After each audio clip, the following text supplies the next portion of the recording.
Abarera Legos Rambori Banish C10 Demonio Dinaja Abarera Legos Rambori Banish C10 Demonio Dinaja Abarera Legos Rambori Banish C10 Demonio Dinaja Abarera Legos Rambori Banish C10 Demonio Dinaja Abarera Legos Rambori Banish C10 Demonio Dinaja Abarera Legos Rambori Banish C10 Demonio Dinaja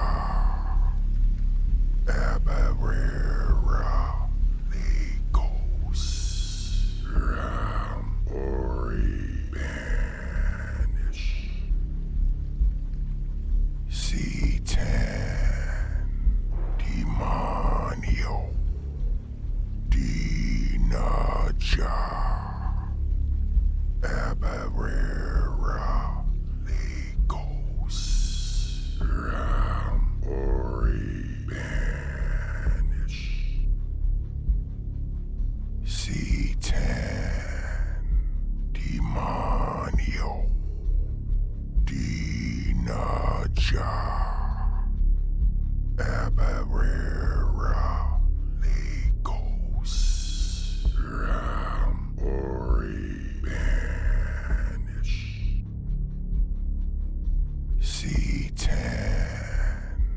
Demonio Dinaja Abarera Legos Rambori Banish C10 Demonio Dinaja Abarera Legos Rambori Banish C10 Demonio Dinaja Abarera Legos Rambori Banish C10 Demonio Dinaja Abarera Legos Rambori Banish C10 Demonio Dinaja Abarera Legos Rambori Banish C10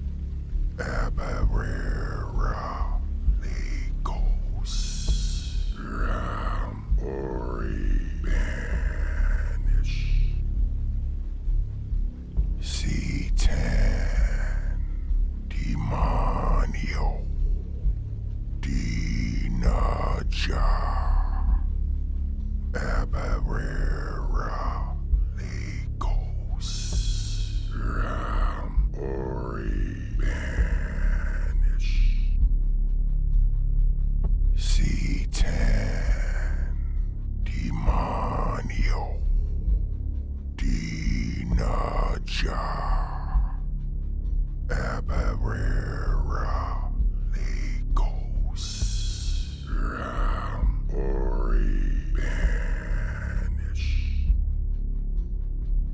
C10 Demonio Dinaja Abarera Legos Rambori Banish C10 Demonio Dinaja Abarera Legos Rambori Banish C10 Demonio Dinaja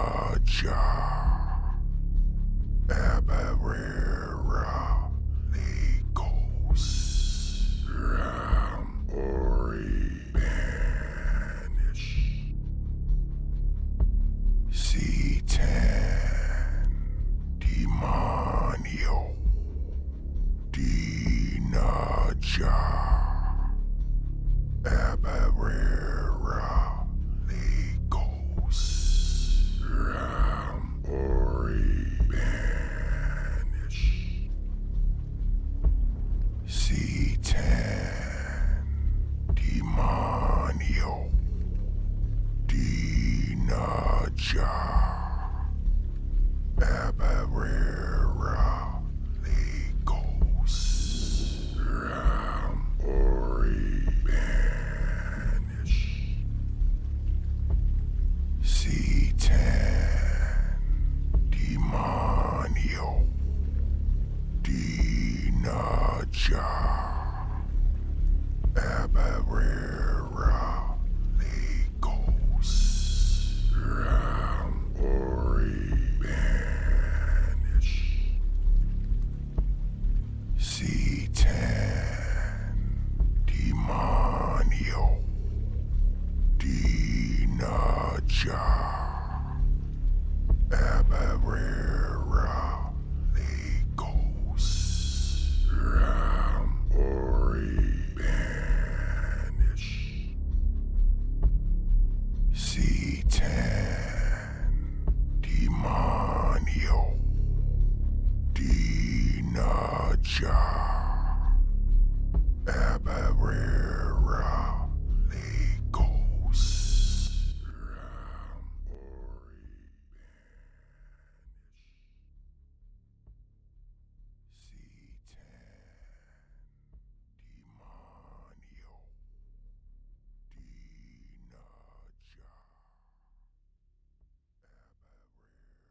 Hello, hello, hello, everybody. Welcome to Satan and Coffee. Slim, welcome. Phoebe, welcome. And as always, as we begin, hail Satan, hail Lilith, hail Lucifer, hail Pyman, hail Baphomet, hail thyself. We reject the Trinity, we reject the baptism of John, we reject the baptism of the Spirit. Welcome, welcome. It's good to see you. Good to see everyone. So again, like last week, we're going to be going through hopefully finishing up the second part of the Book of Satan. And we've got quite a bit of personal kind of description here that we're going to be going over that I thought relevant for this week as we kind of start to roll into everything. So, to start out with, let's begin with the Satanic Bible, the Book of Satan, Part 2. Okay. We're going to start with number 9, and hopefully we'll be able to get through all the way to number 15 in today's hour. Okay. So, number 9. As environments change, no human ideal standeth sure. So this is a good point, I think, for kind of like the energy that's kind of around us and the energy of change that is around us currently.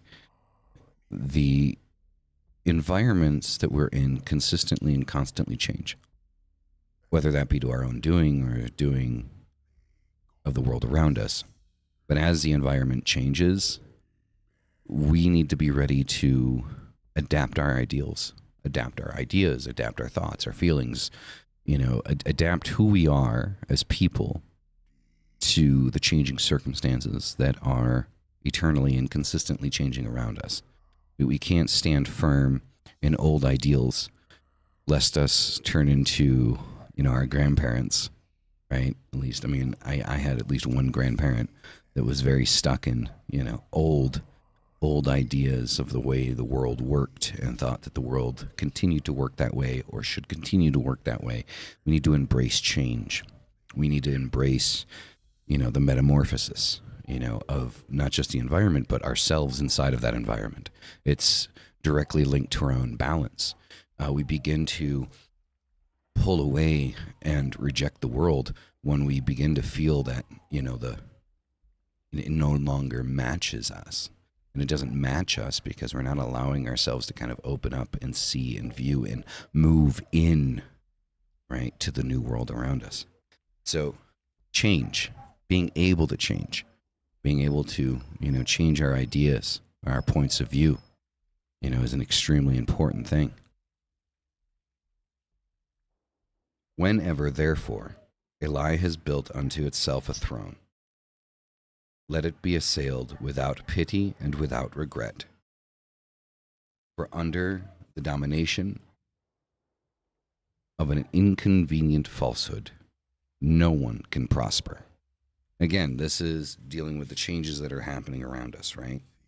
So there have been many people that, I'm going to do it. I'm going to jump into it. These, if you want to go to the scientific route of things,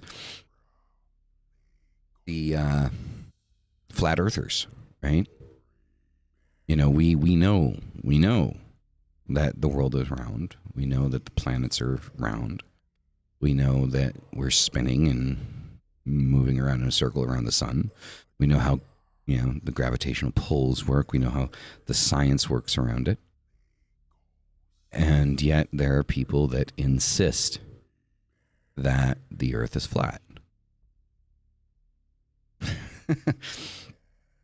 And it's things like this is when we know things to be false, when we know things to be untrue, and yet we forcibly hold on to these ideas, we limit our progress and the progress of the people around us. Human progress just seemingly stops because we're trying to resurrect these ideas that have been proven inaccurate and wrong and incorrect. And so, it's sad to see, but we also do this with religion. We do this with faith. We do this with many things that, when we sit there and we look at it, we can understand that there's something wrong with it, but we insist on forcing these ideas, into our lives and the lives of people around us, to our detriment and the detriment of those around us. Very sad. Let established sophisms be dethroned, rooted out, burnt and destroyed, for they are a standing menace to all true nobility of thought and action. So the things that we know that be untrue, whether to ourselves or just a global standard, the things that we know to be untrue, let them be untrue. Let it be known that they are untrue. Let it be known that they are a lie. Let it be known. Tear it down. Letting falsehood stand, on the back of truth, again, it's just a destruction and disservice. Truly is. All right, so we're going to pause on that and kind of get into the root of kind of like what I really want to talk about. So, in a lot of this, what we're talking about right now ties directly into what it is that I want to be talking about, right? Let me turn down the mic volume here. There we go. Just so it doesn't peak. It looks like it's clipping a little bit, and I don't want it to clip. So,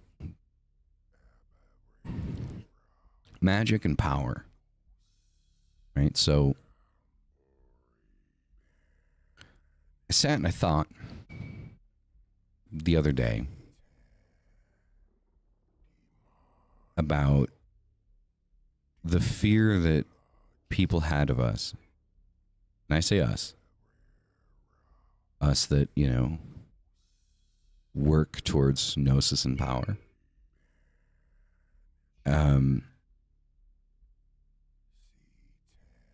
I sat and I thought about it. In the 1800s, people feared us.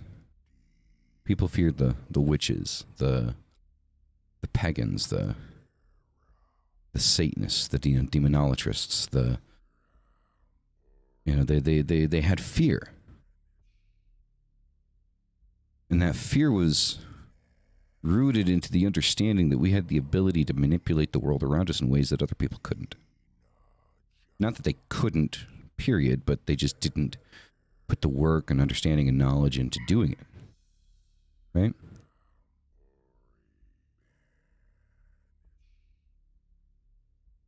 So,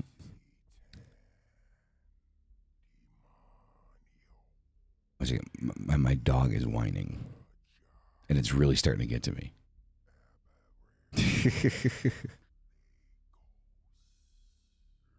So this fear that the people in the 1800s had, now a good part of it was misunderstanding, right? We like to attribute the fear and the hatred that people had towards us was due to misunderstanding, right? The lack of education and what we were about, what we were doing. And though that's partly true, we still suffer, the hatred and misconceptions of, the religious right around us all the time. And education is there, right? I mean, there's no longer a lot of the stuff that we do, it's no longer hidden knowledge. It's out in the open, and it's in almost every book that you can pick up.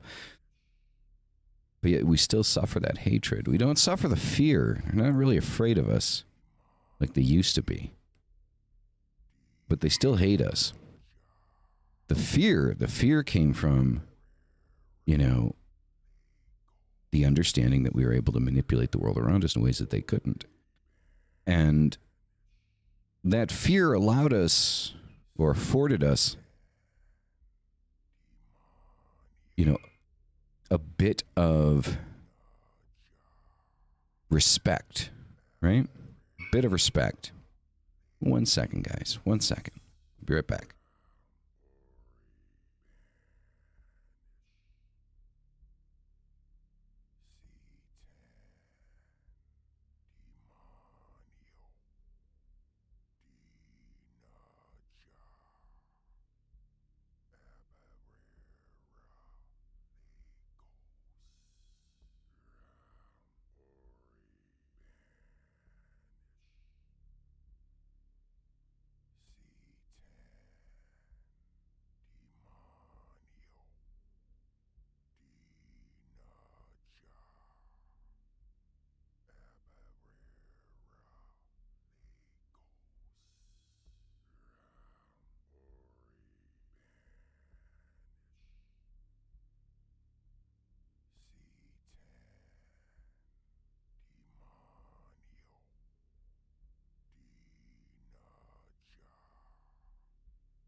All right, sorry about that.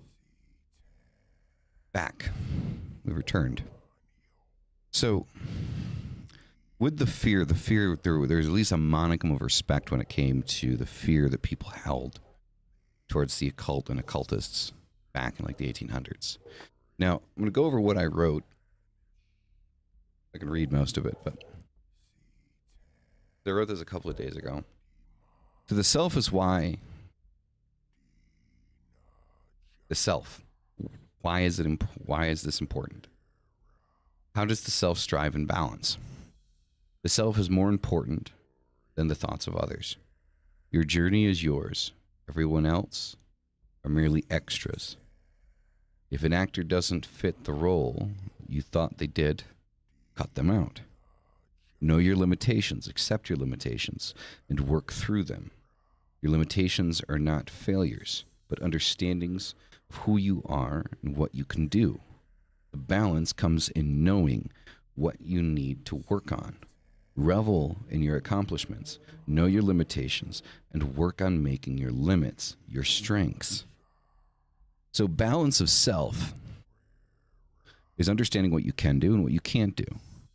There's no need for you to talk about accolades that you've never achieved or to present yourself as somebody as more knowledgeable as they actually are. I'll be the first person to tell you if I don't know something.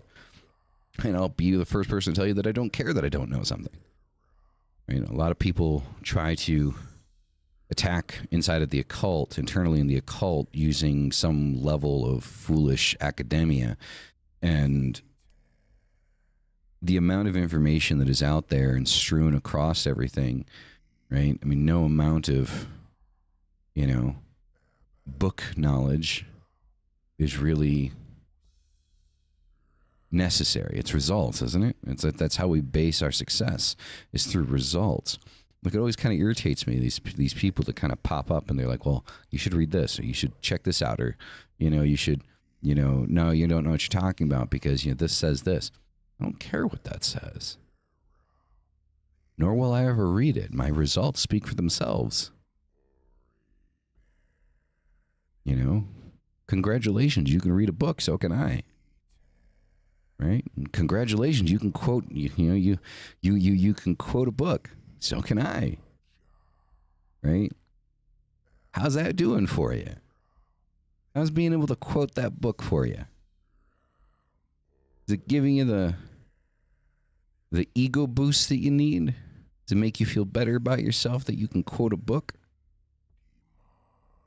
What have you put down? What have you said? Who's quoting you? Haven't thought about that one. People like to find or feel power inside of being able to quote somebody else's words. Go for it. Know your limitations. If you don't know something, admit it. It's not a failure, it's an opportunity to learn. Somebody brings up something you don't know about? Nope, I don't know about that. You don't care about it? No, I don't really care about it either. Would I like to learn it? Okay, maybe. Maybe that's something, right? Maybe, depending on what it is, oh, you know what? No, I don't know that, but I'd like to learn that. Right? We don't need the gatekeeping inside of the occult. We don't need that. We need to learn and grow from each other. Instead of showing off how many different passages we can quote off of different fucking books from different authors. I don't want to quote people. I want to be quoted. One day maybe I'll get there. Who knows? But the balance inside of self comes from understanding one's own limitations. Just like understanding the light and the darkness that exists inside of us simultaneously, understanding what we're capable of doing and what we're not capable of doing is extremely important. Not putting ourselves into positions that we can't handle. Know your limitations. It's okay. It's okay to be limited. It's okay not to know something. We're all human. We're always going to be learning. We're always going to be growing. Now, fear and real power. Why were people afraid of witches back in the 1800s or even before? Why are they just now hated? Well, one, back in the 1800s and before, we were believed to have true power and influence, not only on our lives, but the whole world as a whole. And it was that power and influence that people saw that caused fear, hatred, and misunderstanding. Not through misunderstanding, we are hated and judged, but the fear slowly disappeared. Sadly, for as good as that may be in some degree, it is for the wrong reasons. The fear has slipped because we are viewed only as delusional mental cases that believe in Hollywood bullshit shown on TV and in movies. The hatred stays as strong as ever, though due to the interest of self-preservation, that hatred is acted on significantly less. But the desire to kill, hang, and drown us is still there. Where does this hatred come from? Well, that misinformation we discussed earlier. We, though not feared due to people thinking and feeling we have no actual power to do anything, we are still seen as evil worshippers of some false devil that was created to scare people into showing up at church.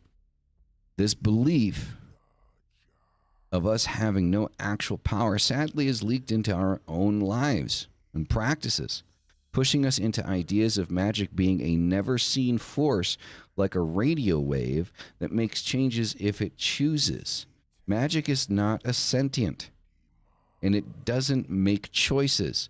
Magic is the force used to move, change, and manipulate the world around us, and with enough power, we can do that. We can come back to that place. Rock on, rock on. It's all good. It's all good. Thanks for streaming on through here, Teresa.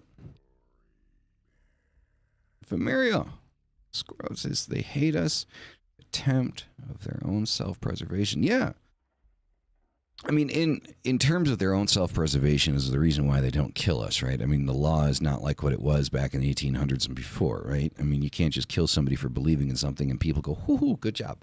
Though, I mean, there's probably going to be people that would be like that, then, right? There are probably going to be people that would, cheer that on. I mean, there are, politicians that have cheered on illegal action carried out by other politicians or other people simply because they think that something is evil. The guy that destroyed the Satanic Temple thing in whatever state, I don't remember the details, right, he was applauded. He was applauded by many other politicians, his family, his friends. They applauded him for doing it. They encouraged the action. Those people that blew up the guide stones, they completely destroyed it, completely leveled it. That was applauded action. There are no resources being attributed to look for the people that did it. Nobody gives a shit. The world at large, and see, the thing is, the problem is people look at these situations, they look at those situations and they say, oh, well, it's an isolated incident. And it probably is, but each one of those sets a precedent. Right? Each one of those sets a precedent. Because, one former politician or, going in and destroying a holiday display, one faith, and being applauded for it, a seed planted in somebody's mind. This other politician, chanting about how wonderful it is that somebody actually blew up the guide stones, right? That they're a thing of the devil, plants a seed in somebody's mind. These are criminal actions. These are destructive actions that are taken, that are being taken, that are being applauded, that are planting seeds in people's minds, telling them it is okay to attack us. That's what's happening.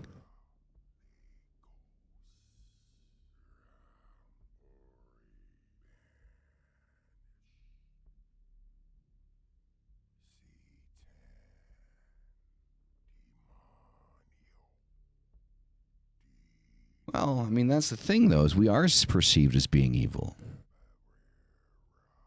What cost, though? What is the price you pay for this awakening? Well, the problem with the power aspect of things is we have diluted ourselves into believing that what we do operates in one way when in reality it operates in another. It operates in a completely different fashion.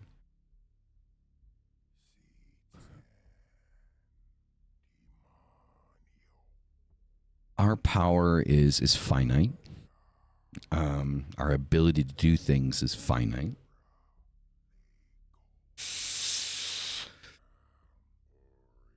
But the first thing that we have to understand is that we do have actual power. And we can amplify and we can pull from the things around us. And we can use that to amplify and direct our energies. And it isn't... Magic isn't sentient. Like, I mean, I've always hated that idea that, you know, that when you do a spell, you know, or a ritual, you send that energy out in the universe, and then, like, it kind of bounces around the universe, like, you know, like a fucking pinball machine. And then, you know, if the universe wants to, then it'll happen. And the thing is we constantly keep trying to fill in this fucking gap of like why shit doesn't happen. And here's the deal. It didn't happen because you didn't do enough. That's the painful truth of it. That's the painful truth of it. When it comes to magic, when it comes to power, you can manipulate anything if you do it right and you put enough into it. If you do something and you don't get the result that you want, the important thing to understand here is that you fucked up somewhere. Somewhere down the line in the whole process, you fucked up, which is fine. It's normal, but we're never going to actually push ourselves to that point where we're going to get consistent results if we don't accept the fact that, okay, I need to do something different. I need to put more into this, or do it on a different day, do it at a different time, add something else into it. Maybe you just need to repeat it. Maybe it needs something it's something big enough that it needs a boost. Right? And you just need to keep going at it. You need to keep going back and forth on it. But the biggest thing that we try to do is to make ourselves feel better and sit there and say, oh, well, the universe didn't want it. Well, then just call it God and just get on your knees and pray, because you get about the same results. Right? That's what that is.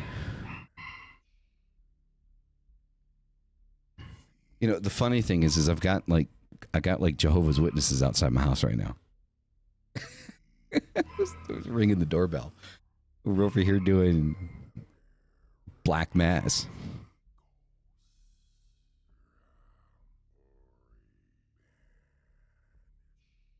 Have I ever gone too far? That is a good question.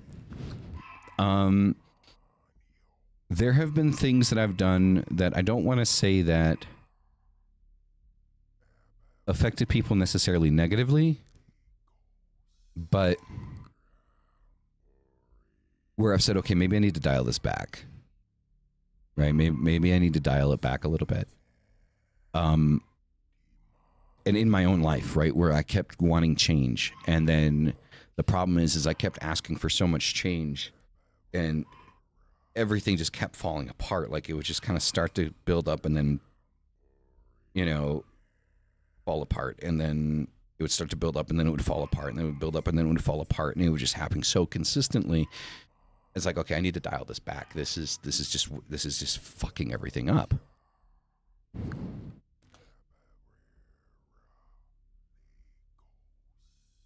I'm just not going to answer the door. Look, I mean, everybody, I fully believe that everybody's entitled to believe what they want to believe. Do I believe that, the Abrahamic God is a false God? Do I believe that Jesus never actually existed? Do I personally believe that Jesus holds no power? You know, yeah, I do believe that. And I'll tell you why I believe that. Understand and remember that all the names we use are just different phone numbers to dial the same thing, right? Remember the phone number reference, right? So we don't remember the ancient names that were given to us, back at, the beginning of time, when we started working with these entities and they gave us their names. We don't remember those names. We don't have them written down. We don't have them in such a way that, we can call upon them. And even if we did still have them, we probably wouldn't even be able to pronounce them, with the current state of linguistics. So what do we do is we kind of kept creating these new names to, which are phone numbers essentially, to dial in these entities, to talk to these entities. So God, as God is in the Abrahamic, Judeo-Christian kind of Gnostic setup, I don't believe exists, nor do I believe that Jesus exists or has ever existed. However, I do believe that energy is a thing. Right? I do believe that energy is a thing. The Jesus energy, let's call it that, right? The Jesus energy, right? The Jesus juice, right? It's a thing, right? That is a thing that, by trying to work with, Jesus and the Abrahamic God, you are dialing in on that energy. Is it Jesus? Is it God, the Abrahamic God, the Judeo-Christian God? No. I don't know what the fuck you're dialing in on. But in my experience, it is some highly vampiric fucking energy. It is some highly vampiric fucking energy that you are dialing in on. That pops in and comes in to suck on you, make you feel like shit for the success that you have in your life, right? And then kind of bring you down. And then once you're down, it's gone. And then you start to kind of build back up, and then it comes back in, right? And it's such a mind fuck because the way that the whole thing is set up, it is set up in such a way that it is designed to make that happen to you. And it is designed to force you to attribute every good thing in your life to them.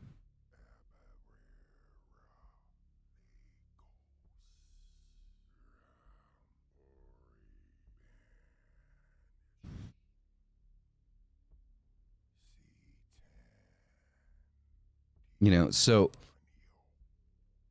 it is a contradictive religion, and I believe that they're working with something, but I do not believe what they're working with is actually Jesus or the Abrahamic God. Right? I think Jesus, if anything, is a trickster demon, much like Pazuzu or Pazuzu or Zozo, like one of those two, right? Like a kind of like a trickster demon, trickster god kind of thing. And,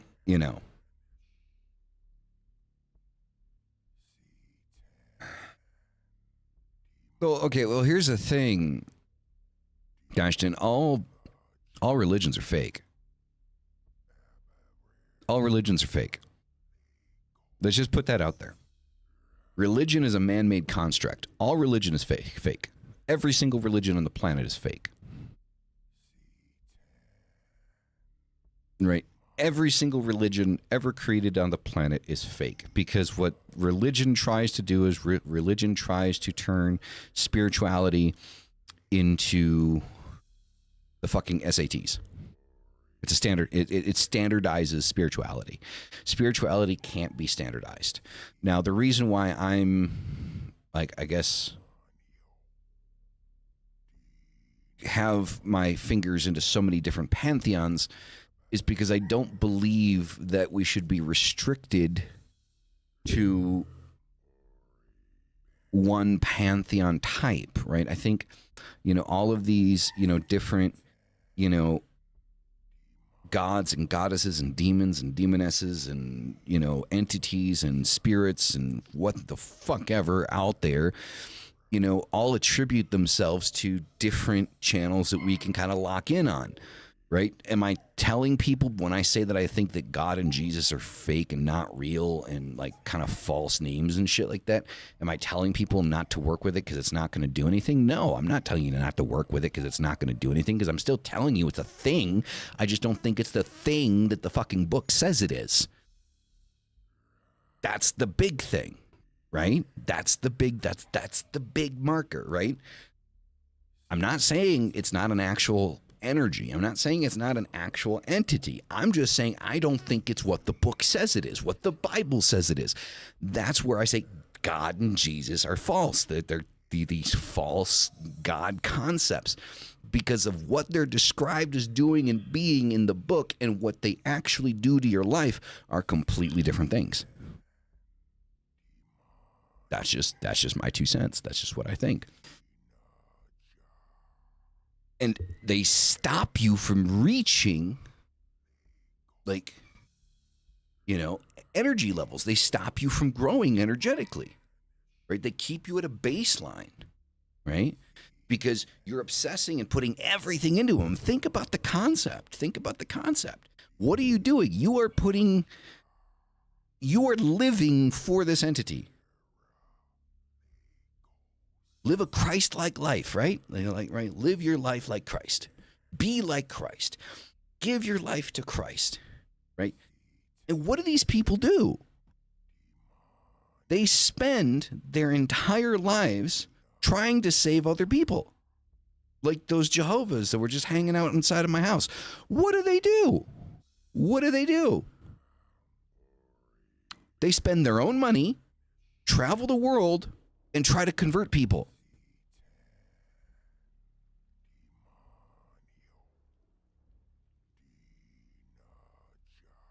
Dude, that is some crazy shit.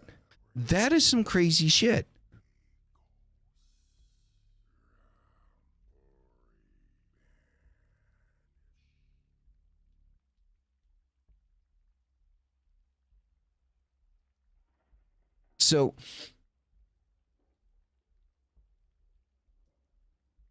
that is how these entities roll. They're vampiric in nature, which is the best way to know. I'm not saying that it's a vampire, but vampiric in nature. That's how the energy works. And that's what it does, which is why these people that are so in depth, like so into God and Jesus and all of this stuff, are constantly trying to convert everyone around them. Trying to save souls. Keep our energy baseline, right? And just fucking feed off of it. That's it. And sadly, people are just too fucking blind to see it. They don't see it. They don't see what these energies are doing. I experienced this shit when I was growing up as a kid. My stepdad was Catholic, right? My biological father's Catholic, right? It is crazy shit. The way it just feeds off you, and they just keep trying to pull in more.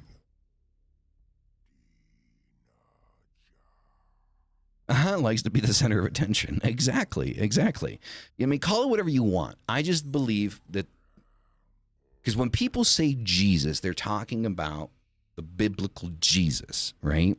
And how Jesus is represented in the Bible. When they say God, most of the time they're talking about the biblical God, right? And how God is represented in the Bible. Now, obviously, if you're talking about Old Testament, New Testament. I mean, it's two totally different dudes. So, I mean, you might have to be a little bit more specific. Are we talking about all loving, all forgiving, or fucking fire and brimstone, let's kill everybody? You know, so, I mean, it kind of depends. It varies. Most of the time, it's kind of a combination of the both. But the way that they're represented to what you're actually working with, what you're calling on, they don't match up. It doesn't gel together. These are highly vampiric energies. They just want to consume the shit out of you instead of you actually being able to, you know, better your own life, be responsible for your own shit. When something good happens in your life, it's because of God, right? You didn't do it. Not you.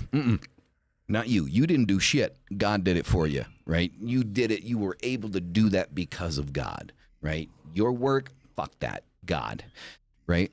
Something fucks up. One of two things kind of happens, right? Maybe three.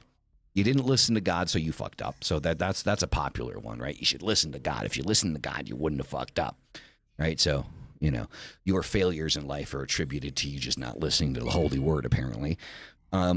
Two, Satan did it, right? You know, Satan fucked it up, right? So, you know, like that all-powerful form of evil, he fucked it up. Still don't jive with that either. And then the third one is it's God's will, right? It wasn't supposed to happen. Doesn't matter what you want, it's God's will. Fuck that. My will. My will is the most important will. What I want, what I desire. And the power is there, that power, that ability to manipulate. If you allow yourself to open up and understand that you can make anything happen, you can focus your energy, you can pull in from the world around you, you can enhance and blow that shit up, and you can do anything you want as long as you accept the failures and shortcomings are yours. It's not the universe. The universe did not stop you. The universe did not say, hey, no. It doesn't work that way. Hence my being a dedicant of Baphomet. Baphomet is the understanding of that balance, right? That the universe doesn't care. It just is. It is order and chaos. It is masculine and feminine. It is everything at the same time. Existing, indifferent to you or anyone else around you. That is what the universe is. That is what Baphomet represents. That is what the entity of is the encapsulation of all of that shit. And when you do your ritual and you send your shit out there, the universe isn't going, do we want to give him what he wants today? Or maybe we would make him wait. Maybe. What do you think? What do you think, Bob? Jim? What do you think? Maybe we should give them what they want. No? All right, no. And then sends it back to you and says, nope, sorry, fuck you. It doesn't work that way. It doesn't work that way. Thy will be done. Your will be done. If you do something in ritual, if you do something in spell, and it doesn't work, it doesn't go through the way you want to, do it again. Try something different. Sometimes you need multiple attempts for it to kind of get pushed on through. And then also remember the work, the physical work in this world that needs to be done for shit to happen. Your will, what you were lining up, will come through. Depending on how big the fucking thing is that you want, you're going to have to keep hitting that button. Right? You have to keep revving up that engine to get a full charge to get what you need. Don't blame it on the universe. Understand that if you try for something and it doesn't happen, maybe you need more power behind it. You need to pull from the flame. Pull from the trees. Pull from the stars. Pull from the universal energy that is around you. Energy does not disappear. It merely changes form. We are energy. There is energy around us. We can pull that into us.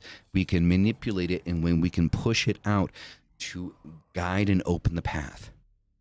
Work you still have to do. But we can open up the circumstances that we need. And yes, 100%. Any spell, any ritual that you do, you want a new job, you want to buy a car, you need more money, you need whatever, you are manipulating people. People you may have never met before in your life. But through that energetic connection that you have, ding, ding, ding, ding, ding, through everyone around us, that energy is getting pushed out and manipulating and moving people to benefit you or to benefit others if you're doing it for somebody else. That's just how this is. That's all good, Slim. It's all good. I'm glad you enjoy it.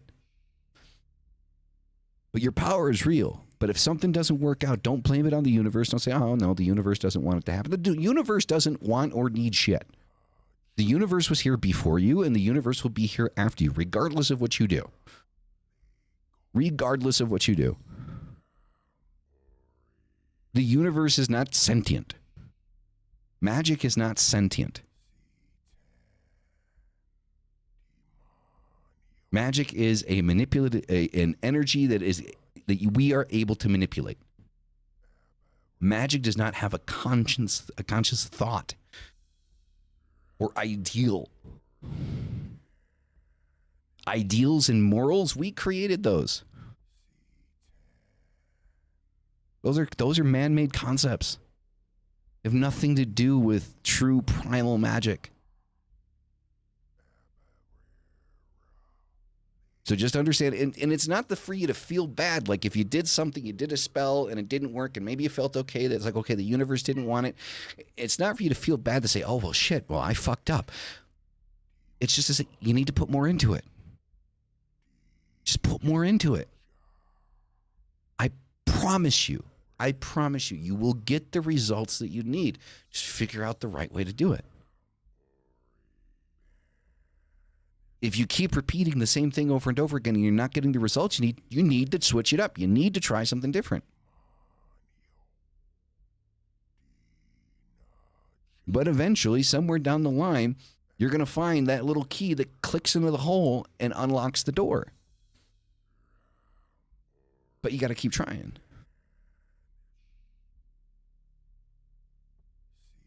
That's it. That's power.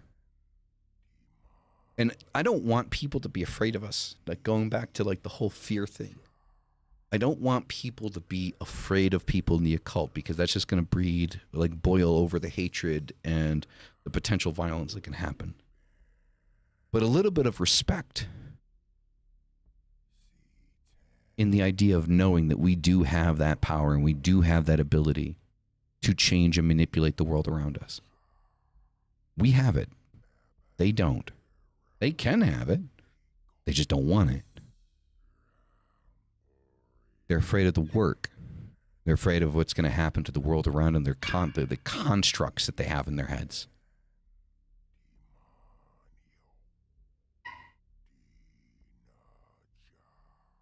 So they're afraid of those ideas.